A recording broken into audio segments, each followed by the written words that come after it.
life found a way. You can't escape death.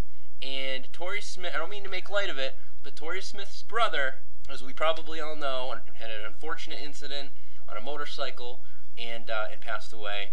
And I am now holding Phil personally responsible. There is a very intriguing investigation now underway. Coach Will DeYoung of our ethics department, add that shit to the list on his ever-growing topics of needing to look into from an ethical standpoint. I'm sure he will have a decision sometime during the season.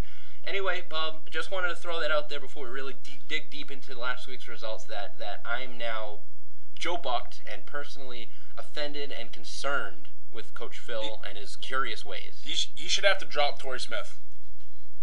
That's a good... I have the second waiver. There it is. All right, so taking a look at last week, a crazy week in the NFL, Bub. I went like 4-12 in my wins-loss picks. I had three. It's ridiculous the amount of upsets and shit that was going on. But taking a look at our league here, feel free to chime in, as I go through here, Bub. But Hong Kong narrowly defeated the Rockdalian Senators. It's a pathetic game. Yeah, and speaking of pathetic, Will, I thought he had a decent team, but let me ask you a question, Bub. In Will's last 21 games, which is a span of like 3 seasons worth, what do you think his record is in the last 21 games played for the Rockdalian Senators? I think he won, 2 games last year? So I'm going to say 3-18. Good guess. It's actually 2-19. Wow. So 2 wins last year. He hasn't won yet, and I think he lost like 2 or 3 at the end of the previous season. If I thought about that, I should have known, because obviously he didn't win any in that first couple in that 2 seasons ago. Or else you wouldn't ask the question. Right. Stupid. It's okay. Stop hitting yourself. Brutal Deluxe, surprisingly... Yeah, you tell us every week. He's like 13 out of 14. Yeah. I know, and I called bullshit on it last week saying he's a pretender, and I'm doing it again.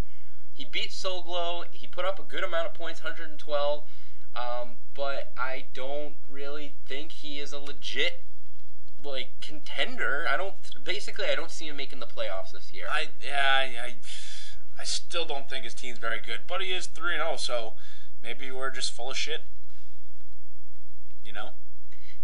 I know. And then Handy Quacks, he got his first victory over the winless rookie Boston Loggers, 120-78. Congratulations to Coach Zach Palucha. He put up his 5,000th all-time point in the Dynasty, so that's quite a little accomplishment there, Bob. I'll golf clap for him. Right. And then in the game of the week, your game of the week, maybe you want to mention it, but it looks like Yellow Peril defeated VIP on Swole. What do you got, Bob, in that game? Yeah, that's the highest scoring game of the week, and Peril 124. It's his second time, leading the league. Yeah. I didn't think last week his team looked horrendous. VIP putting up big numbers 3 weeks in a row, and fun fact, VIP has been my 3 picks in a row. They've been game of the week. Is that right? For that division, yeah. He brought that to my attention last week. I thought that was interesting. Yeah, I didn't even notice that. And he's putting up big points, so maybe I should start picking myself. Hey. Hey. Yeah, Coach Jaeyoung Kim, a wonderful game, put up the most points again, and even leaving Jamal Charles on his bench, putting up 34 points. Matt Schaub on his bench, 33 points, but he still got that big victory. I'm going to chime in real quick. I think, was it Kyle Rudolph? Kevin Rudolph? I don't even know his first name. I think it's Kyle. I think it is Kyle. Fantastic game out there. For anyone who doesn't like Kyle Rudolph, he just played a great game. He was fantastic. What does that mean, Bub? Why? Coach Heney did not like Kyle Rudolph yesterday on Sunday. Oh, okay. He was pretty upset with Kyle Rudolph every time Kyle Rudolph caught a pass. 2 touchdowns. Yeah, Kyle Rudolph pretty much won the game for Peril in so many ways. And then the other game of the week there, the one that I picked in the South, yourself, Bob, tough loss. Pig Newtons beat you 95-90. We noticed that you guaranteed a victory via Twitter, a day or 2 before the game, and then Phil responded on Twitter saying that this is just Twitter nonsense. What happened? First of all, let me just say Phil's team is terrible. I'll throw that one out there. I assumed my quarterback was going to get me more than 2 points. One touchdown by Phillip Rivers gets me the win there. I had Jordy Nelson, nothing. Gronk, nothing. It's tough to win when you're, 2 of your top, 3 or 4 picks there get you 3 points combined. I've had a couple injuries here, Fred Jackson and Macklin, both not playing, so I'm 1-2, but I'm okay. And next time I play Phil, I'm gonna guarantee that I'm gonna beat him again. Yeah. Beat him for one time. I haven't beat him yet. Well, this is the.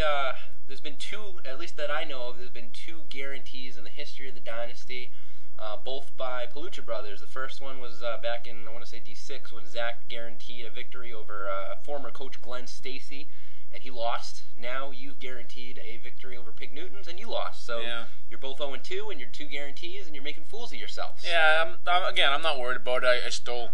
Well, I just... Did you just fart? I just farted. Is that a fart? But yeah, I'm confident. How many Dr. Peppers did you have? I bought me about 15 Dr. Peppers. I still like my team, and like I said, next time I play Phil, I don't think Phil's team is that good. You're just gonna flat out say I'm gonna flat out say I don't think he's that good. So next time I play him, I'm gonna guarantee it again, and next time I'm gonna actually come through with it. We will see.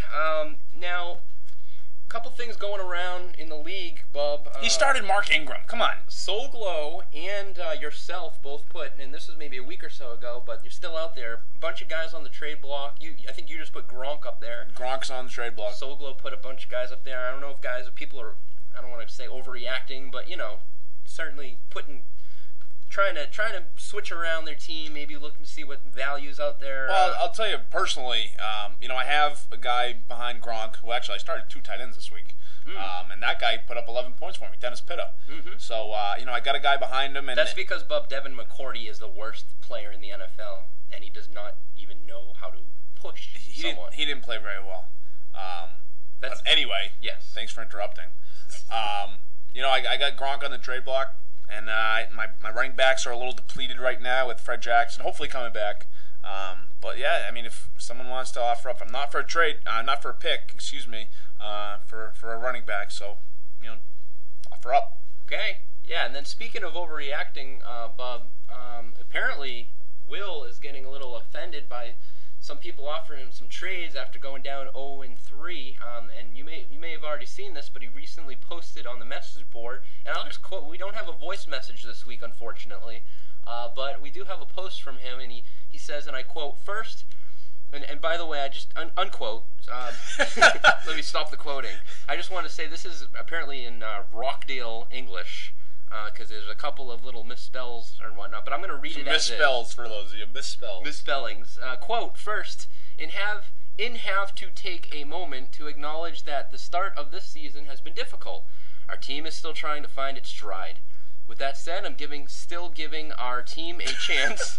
I'm not fielding any offers at this moment, especially for draft picks in the later rounds. I will announce my intentions in the coming weeks. If any offers will be entertained, have a good night. Unquote. Interesting stuff from Will. Yeah, he probably got a couple offers for, going down 0-3 for a couple guys on his team. I don't blame him if he thinks he still has a chance. Instead of getting 17 offers a day, just put it out there so no one does, and they'll know when he's ready. And I'll tell you what, I was one of the guys who I've been trying to get a couple of his players. So. Yeah. Well, and we've mentioned this every podcast, I think, since the beginning of the season, Bob. Let's bring it up again. Replacement refs. It seems to be getting worse and worse. The first week was okay, and then it's just gone so far downhill. It's ridiculous at this point, and I feel that pretty soon we're either going to have like a stage 5 riot in the stands, mutiny, like a soccer, like a soccer riot. Yep. Or there's going to be like a flat out brawl like on the field between players. Like something's going down soon. I mean, Ron Artest. Exactly. I mean, obviously we all know what happened on Monday night with the ridiculous call and just the 2 refs looking at each other and calling the touchdown and touchback. I mean, it's ridiculous, and now it's costing teams games. It's literally costing teams games. But you know what? Let's talk about how it's maybe affecting fantasy. I mean, very well, someone may have had the Green Bay defense, and that touchdown may have lost someone a game. It didn't in the Dynasty here, but I mean, pretty soon, Bub, don't you think it's probably going to affect